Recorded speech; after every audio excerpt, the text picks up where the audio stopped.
नमस्कार दोस्तों, एक बार आपका फिर से स्वागत है आपके अपने विश्वसनीय YouTube channel Bharat Kumar jobs news में। दोस्तों, जैसा कि आप सभी लोगों के लिए पता ही है, आजकल ट्रेंडिंग में बहुत चल रहा है कि आरपीएफ कांस्टेबल का एग्जाम कब होगा, कब होगा, कब होगा।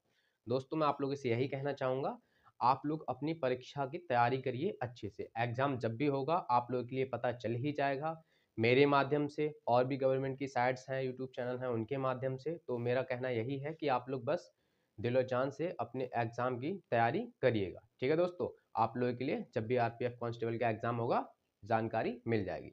दोस्तों, आज हम लोग बात करते हैं आरपीएफ कांस्टेबल जीके जीएस की क्लास के बारे में। जैसा कि आपने मेरी पिछली क्लासों में देखा है, उसी की तरह मैंने आज की एक और नई क्लास स्टार्ट की है।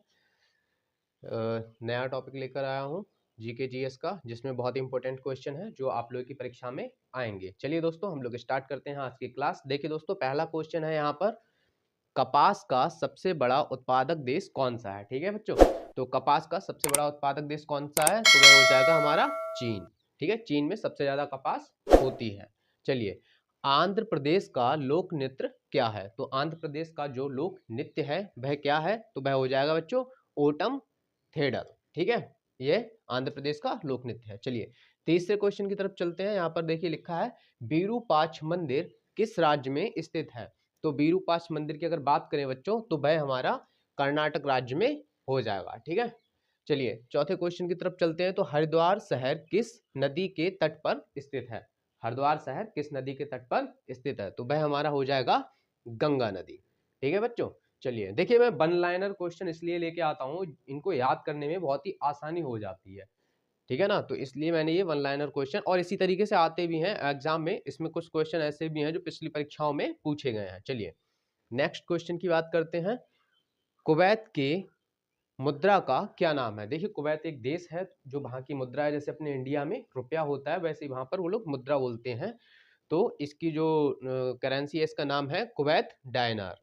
ठीक है, यह जैसे अपने इंडिया का रुपया होता है, इनके यहाँ का कुवैत का कुवैती डायनार होता है। चलिए देखिए, नेक्स्ट क्वेश्चन की तरफ चलते हैं। तो आसाम का राज पक्षी क्या है। ठीक है, आसाम का राज पक्षी क्या है, तो आसाम के राज पक्षी की अगर बात करें तो यहाँ पर सफेद पंखों वाली लकड़ी की बत्तख को ये लोग राज पक्षी मानते हैं।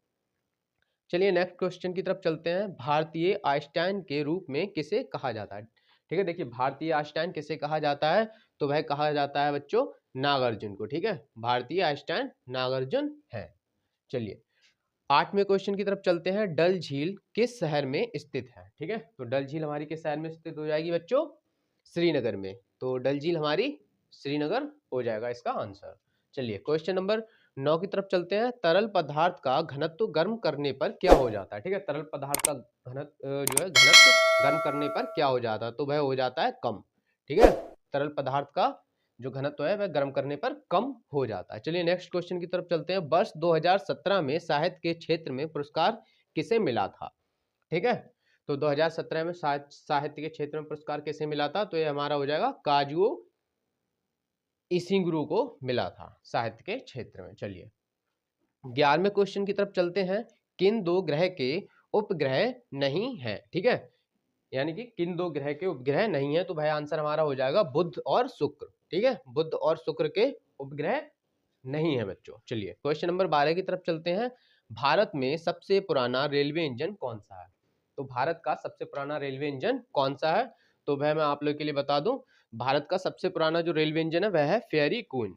ठीक है, फेरी फेरी क्वीन जो एक इंजन है रेलवे का सबसे पुराना है। और आप लोग के लिए बता दूं, यह कब बना था, 1855 ईस्वी में बना था, 1855 ईस्वी में। चलिए देखिए 13वें क्वेश्चन की तरफ चलते हैं। यहाँ पर देखिए लिखा हुआ है, विश्व रेडियो दिवस कब मनाया जाता है, तो विश्व रेडियो दिवस हमारा कब बनाया जाता है बच्चों, तो वह बनाया जाता है 13 फरवरी को। ठीक है, और आप लोगों के लिए मैं बता दूं, जो रेडियो की शुरुआत हुई थी वह कब हुई थी, रेडियो की शुरुआत आप देख सकते हैं 1946 ईस्वी में रेडियो की शुरुआत हुई थी। और आप लोगों के लिए मैं बता दूं कि जो सबसे पहला रेडियो दिवस बनाया गया था, तो वह 13 फरवरी सन 2012 में पहला रेडियो दिवस बनाया गया था। चलिए नेक्स्ट क्वेश्चन की तरफ चलते हैं। एम के 132 क्या है, यानी कि एम के जो 132 है वह क्या है, इस तरीके से क्वेश्चन पूछा जाता है। तो एम के 132 जो है वह एक विमान है। ठीक है, देख सकते हैं यहाँ पर क्वेश्चन नंबर 14 का आंसर विमान।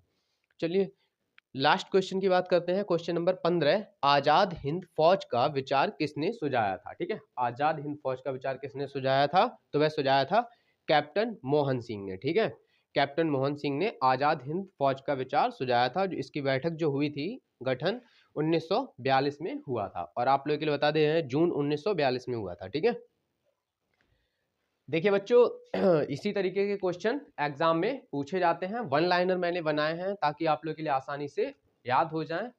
ठीक है बच्चों, देखिए आप बिल्कुल भी टेंशन फ्री रहिए, जब भी इसका एग्जाम होगा आपको जानकारी मिल जाएगी, बस अच्छे से तैयारी में लगे रहिए। बच्चों मैं आशा करता हूं मेरे द्वारा की गई आज की क्लास आप लोगों के लिए अच्छी लगी होगी। तो मेरे YouTube channel Bharat Kumar jobs news के लिए लाइक करें, सब्सक्राइब करें और अपने सभी दोस्तों में शेयर करें, ताकि आप लोगों के लिए और भी अच्छी अच्छी क्लासेस, साथ ही गवर्नमेंट जॉब से रिलेटेड सारी जानकारी मिलती रहे। जय हिंद प्यारे बच्चों।